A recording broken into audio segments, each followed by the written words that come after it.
notika balsošana, bija tā, ka izvirzīja vienu cilvēku, un tad notika balsošana. Ja kaut viens bija pret, tad viņš netika pieņemts. Ja iepriekš visu laiku vairāk bija tā, ka grupa strādā ar savu pasniedzēju, tad tajā brīdī pārgāja struktūras to, ka strādā nevis caur pasniedzēju, bet sanāk vairāk strādā pasniedzēju, vairāk visi iet uz to tālāk mājas grupu un nejūtos ne vecāka, ne gudrāka, ne tāda.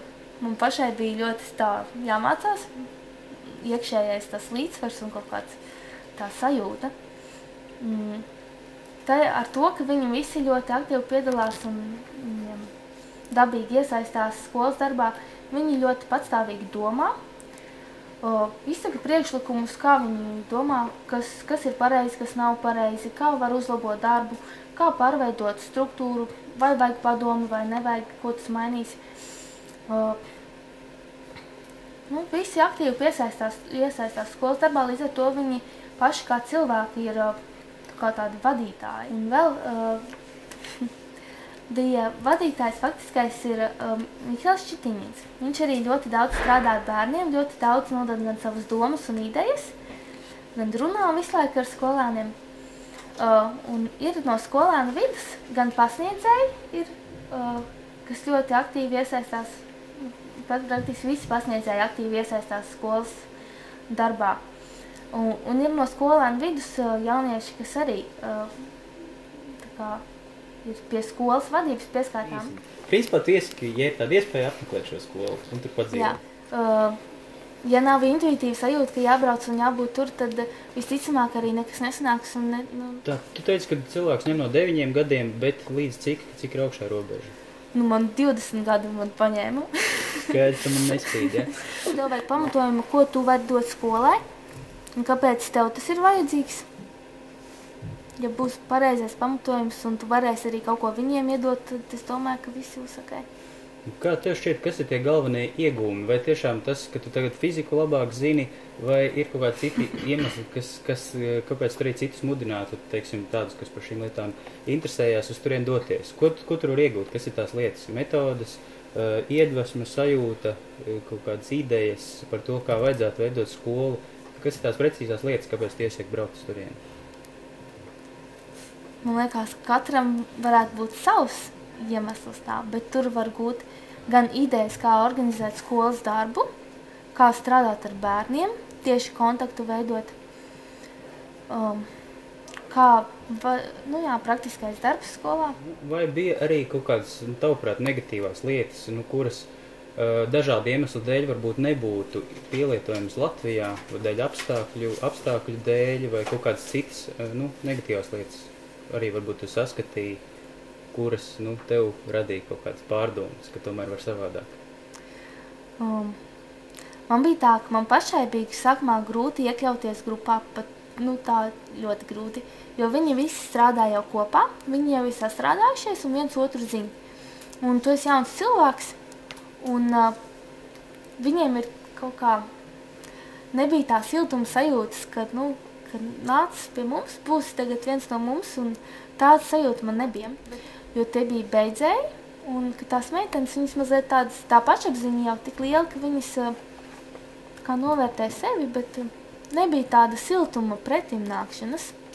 Ar citiem cilvēkiem, kas pie citām grupām es praktiski gāju un runājos, un tur bija tā sajūta, ka nāk pretī, un arī ar pasniedzējiem bija labi, tieši man bija savā grupā grūtāk. Kāds ir reliģijas, teiksim, nozīme? Mācītāji nesatika nevienu.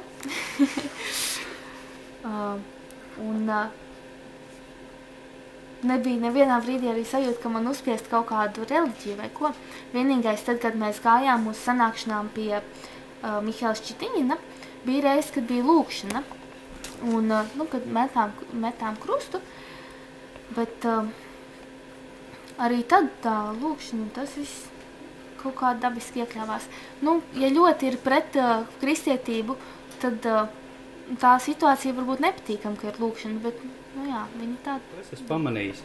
Vēl ir informācija daudz internetā arī atrodam, ka ir dažādi uzbrukumi bijuši, ka, ir, protams, spēki, kuriem nav patīkam, ka veidojās šāda te piemēri pasaulē, un ka ir bijuši tādi uzbrukumi un jūtas apdraudēti ne tikai arī profesors Šeķiņins, bet arī tie skolnieki, kas mācās uz vietas, vai ir jūtama tā kaut kāda spriedze un tāda uzmanība pret apkārtējo pasauli, vai nav kaut kāda gaidām uzbrukuma vai kaut kas tam līdzīgs, vai tas bija jūtams? Es nejūtu, bet tur skolā viņi zina tos notikumus, kas ir bijuši. Un arī pastāstīja, jā, bet viņiem, piemēram, puišiem katru nakti apsargā skolu. Viņiem mainās, tā kā maiņas mainās, katru nakti tie ir citi cilvēki, bet visu nakti ir apsardzē ap visu skolu un pat takām pa mežu viņi tur iet un pārbauda, vai nav neviena sveša. Un tas reizē ir kā tāds, kā apmācība sargāt, un tajā pašā laikā viņi to drošību kaut kā nodrošina. Ir bijis Šķitiņinam mēģinājums nošķaut. Un tur bija tā, ka aizgāja bojā viens jaunietis, jo viņš piestājās priekšā lodei. Jā.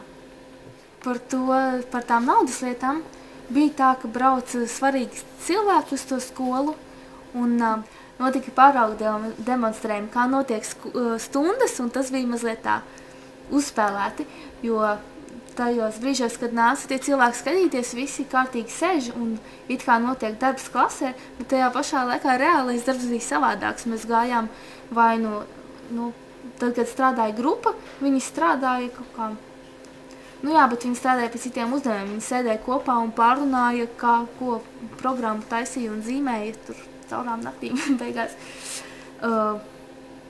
Bet viņi tur taisīja, tā kā rādīja to, ka sēž un mācās ar kaut kādām grāmatām un kladēm un apgūst mācību jau. Tas bija tā.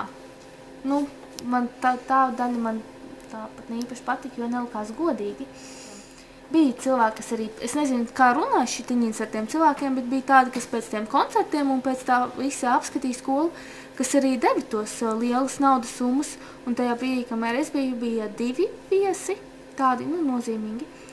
Un es nezinu par otru, bet viens bija tā kā diezgan liels tās naudas summas, tā, ka var pabeigt tās ēkas, kas šobrīd nav pabeigtas, un ka varēja diezgan tā daudz ieguldīt arī skolā. Tur tagad mainīja gan gultas, gan viss. Man sūtīja vēstuli draudzene, teica, ka tur ir viss remonti notiek. Jā. Tie skolēni paši nav saistīti ar sponsoriem īpaši. Es tikai zinu, ka drīzāk tie sponsori, viņi ir ieinteresēti, ir reizes, kad viņi grib savus bērnus laist tajā skolā, un tad tā sponsorēšana ir tāds kā 1-0, lai tie bērni tur var mācīties. Kā ir ar to, jo, teiksim, mēs ar Ojāru arī runājām ar šo skolotāju, kuram, starp citu, arī meita mācījās kādu laiku Šeķiņina skolā. Viņš teica, ka kā mīnusu viņš saskata tomēr to internāta variantu. Viņš tur minēja vairākus iemeslus, un tas, respektīvi, ka bērni dzīvo atrauti no vecākiem ilgu laiku šajā skolā, ārpus tomēr tās mūsu apkārtējās skarbās pasaules, ka tajā ir vairāk mīnus, kā tu šo vērtē? Tie cilvēki ir savādāki savā domāšanā, un viņi, man arī bija reiz, kad sapratu, ka viņiem būtu grūti ieiet atpakaļ tajā mūsu sabiedrībā parastajā.